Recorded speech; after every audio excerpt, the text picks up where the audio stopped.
कभी आपने ये सोचने की कोशिश की है कि क्यों बाकी की फिल्म इंडस्ट्री इतना अच्छा कर रही है, फिर चाहे वो साउथ की फिल्म इंडस्ट्री हो या फिर हॉलीवुड। अब आप ये ना कहना कि भाई पठान और टू झूठी में मक्कार जैसी हिट फिल्में भी तो बॉलीवुड दे ही रहा है। अब अगर किसी से भी पूछो कि क्या रीजन है बॉलीवुड के डाउनफॉल का, तो वो भी वही घिसे पिटे रीजन ही देगा कि यहाँ पे नेपोटिज्म बहुत है और न्यू कमर्स को जो है वो वहाँ चांस नहीं मिलता। बॉलीवुड में ज़्यादातर फिल्में रीमेक होती रहती हैं, आउटसाइडर के साथ अच्छा बिहेव नहीं करते हैं, सुशांत सिंह को तो मार ही डाला एक्सेट्रा। तो देखिए ये सारे रीजंस तो ठीक ही हैं, लेकिन एक्चुअल में रीजंस कुछ और हैं जिसकी आज हम इस वीडियो में पूरी तरह से चर्चा करेंगे। और आगे जो है ये वीडियो बहुत ही इंटरेस्टिंग होने वाली है और कुछ चीज़ें मैं आपको जो भीतर की चीज़ें बताऊंगा वो शायद किसी और यूट्यूबर ने आज तक इस प्लेटफॉर्म पे बोली नहीं होगी।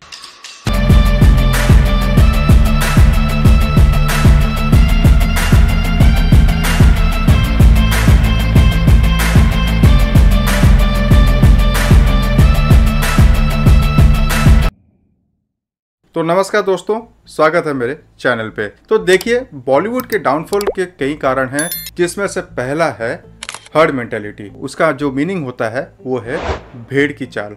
एक चीज़ जो हिट हो जाती है बॉलीवुड में सबको वही करना होता है। अगर कोई डायरेक्टर, एक्टर या किसी भी टाइप की मूवी हिट हो जाती है तो सबको उसी डायरेक्टर, एक्टर से काम करवाना होता है, फिर चाहे वो उस रोल के लिए सुइटेबल हो या फिर ना हो। सबको उसी टाइप की मूवीज़ बनानी है जो हाल ही में हिट हुए हो। तो एग्जाम्पल के लिए एक टाइम में बॉलीवुड में हॉरर कॉमेडी बनाने का एक ट्रेंड था, तो सब वही बनाने में जुट गए। फिर देशभक्ति वाला ट्रेंड चला तो सभी वही बनाने में लग गए। अब प्रो हिंदू वाला ट्रेंड चल रहा है तो ज़्यादातर मूवीज़ प्रो हिंदू के कॉन्सेप्ट में बेस्ड होने लगी हैं। तो देखिए ट्रेंड को फॉलो करना कोई गलत बात नहीं है, लेकिन राइट टाइम में क्या है ये भी समझ लेना ज़रूरी है। अगर कोई ट्रेंड अभी ग्रोइंग फेज में है तो उसे फॉलो करना तो ठीक है, लेकिन अगर उस ट्रेंड में सैचुरेशन आ जाए या फिर डाउनफॉल आने लगे तो उसमें जंप भी नहीं करना चाहिए। सेकेंड रीज़न, आर्टिस्टिक बाउंड्री या फिर कंफर्ट जोन।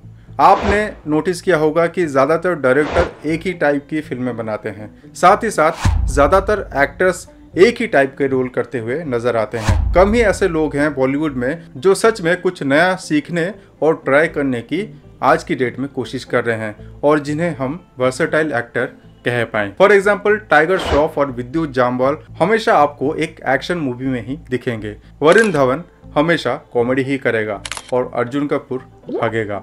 अब आप बोलेंगे कि ये इन लोगों की स्पेशलाइजेशन है, लेकिन ये इनकी स्पेशलाइजेशन नहीं है, ये इनकी कमजोरी है। इन्होंने अपनी एक आर्टिस्टिक बाउंड्री क्रिएट कर ली है जिसमें वही सेम टाइप के स्टंट, एक्शन, एक्टिंग करते रहते हैं। नतीजन जब भी इनकी कोई मूवी आती है तो एक ही आदमी को सेम टाइप के रोल में सेम टाइप का स्टंट करते हुए या रोल करते हुए ऑडियंस देख देख कर बोर ही हो जाती है।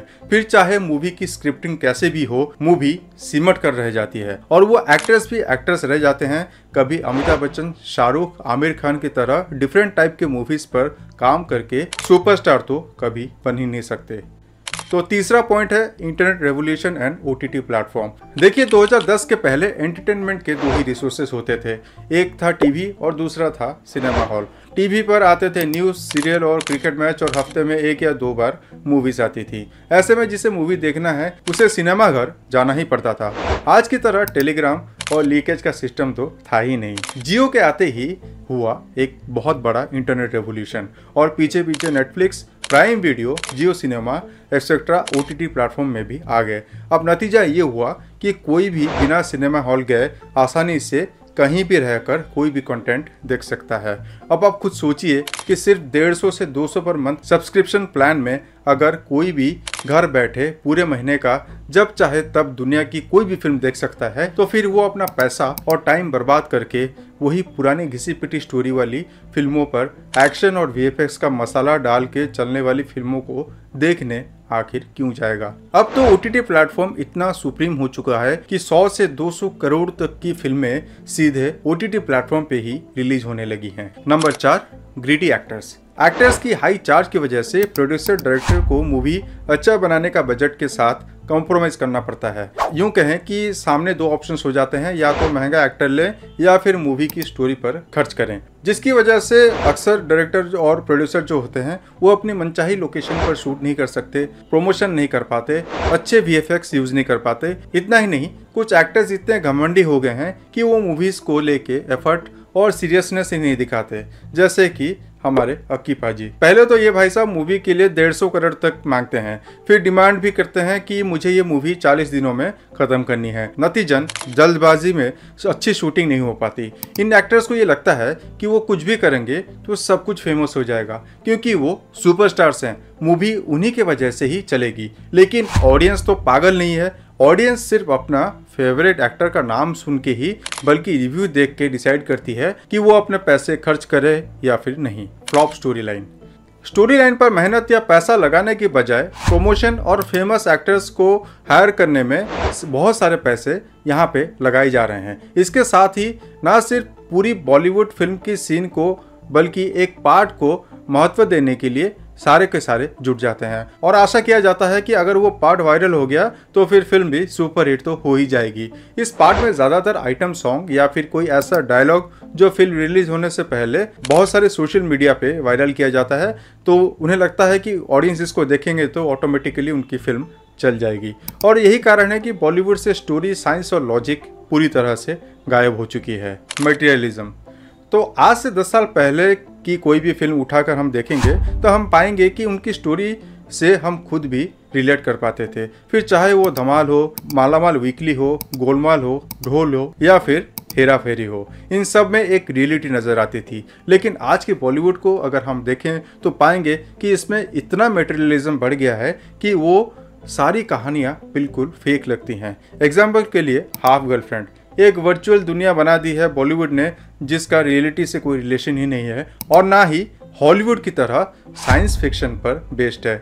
इसके अलावा ज़रा इस पिक्चर को देखिए, यहाँ पर वुमेन को कैसे ऑब्जेक्टिफाई किया जा सकता है वो आप बॉलीवुड से सीख सकते हैं। क्या इसमें यह दिखाने की कोशिश नहीं की गई है कि औरत सिर्फ एक ऑब्जेक्ट है और उसके ना कहने का मीनिंग है उसको तब तक घूरो, पावर दिखाओ, डराओ धमकाओ जब तक कि वो फाइनली यस ना बोलते। यही तो लेवल है हमारे बॉलीवुड की मेंटेलिटी का। क्रिएटिविटी, नई चीज़ों को ट्राई करने के बजाय जो अदर लैंग्वेज में हिट हो चुकी है उन्हीं पर रीमेक किया जा रहा है। क्रिएटिविटी के नाम पर हिस्ट्री या बायोग्राफी या साइंस फिक्शन मूवी बनाएंगे। हर फिल्म में जहां जरूरत नहीं है वहां भी item song, overrated dialogues, fake love stories, comedy के नाम पर body shaming, vulgarity, over acting का मसाला जरूर डाल देते हैं, जिससे कि ये फिल्म अपनी ओरिजिनलिटी से उतर जाती है। नतीजा flop. Star bigger than movie. दोस्तों, कुछ सालों पहले भाईजान की बिना सर पैर वाली मूवीज भी चल जाती थी, पर अब वो जमाना नहीं रहा। जब से इंटरनेट रेवोल्यूशन आया है तब से ऑडियंस काफ़ी मैच्योर हो गई है और उन्हें अब क्वालिटी कंटेंट से ही अपनी तरफ अट्रैक्ट किया जा सकता है। तो अब हम लोग सलमान खान से भी क्या उम्मीद कर सकते हैं। इसलिए भाईजान ने 4 फ्लॉप फिल्म में बैक टू बैक दे ही डाली। और ये सिर्फ सलमान खान की नहीं, ये ए लिस्टेड एक्टर्स की प्रॉब्लम है। उन्हें लगता है कि वो जब इतने बड़े स्टार बन गए हैं कि उन्हें अब स्क्रिप्ट स्टोरी की कोई ज़रूरत ही नहीं है। ऑडियंस सिर्फ उनके नाम पर ही देखने आएगी, फिर चाहे वो स्टोरी के नाम पर 3 घंटे की टिकटॉक वीडियो ही क्यों ना दिखा दें। अब ऑडियंस में एक क्लास आ गया है दोस्तों। OTT पर दुनिया भर के कंटेंट एक्सेस करने के बाद उन्हें पता चल चुका है कि रियल सिनेमा एक्सपीरियंस क्या होता है। हॉलीवुड के फिल्मों में चाहे बड़े से बड़ा या छोटे से छोटा एक्टर ही क्यों ना हो, फिर भी हर कास्ट की एक रियल सॉलिड स्टोरी लाइन होती है, तभी वो इतना पैसा कमा रही है, ना सिर्फ बाहर बल्कि इंडिया में भी। अगर बॉलीवुड को फिर से बाउंस बैक करना है तो अपने ईगो को साइड में रख के फिल्म की स्टोरी को स्टार बनाना होगा। हर मूवी में लव स्टोरी घुसेड़ देना। तो बॉलीवुड में मूवी के जीनर या थीम चाहे कुछ भी हो, उसमें लव स्टोरी जरूर होगा। फिर चाहे वो एक्शन हो, ड्रामा हो या फिर सस्पेंस थ्रिलर हो, हर स्टोरी में लव स्टोरी का होना जरूरी है। ये तो ऐसी बात हुई कि लव स्टोरी अब एक लव स्टोरी ना होकर आलू हो गया है, जिसे हर सब्जी में जबरदस्ती डालना जरूरी ही है। तो अभी हाल फिलहाल में ब्रह्मास्त्र आई, तो आप ही बताइए कि उसमें आलिया भट्ट को डालने की क्या जरूरत थी। राउडी राठौर, हॉलीडे और बेबी में अक्षय कुमार के अलावा एक और चीज कॉमन है, वो है एक बेमतलब की लव स्टोरी।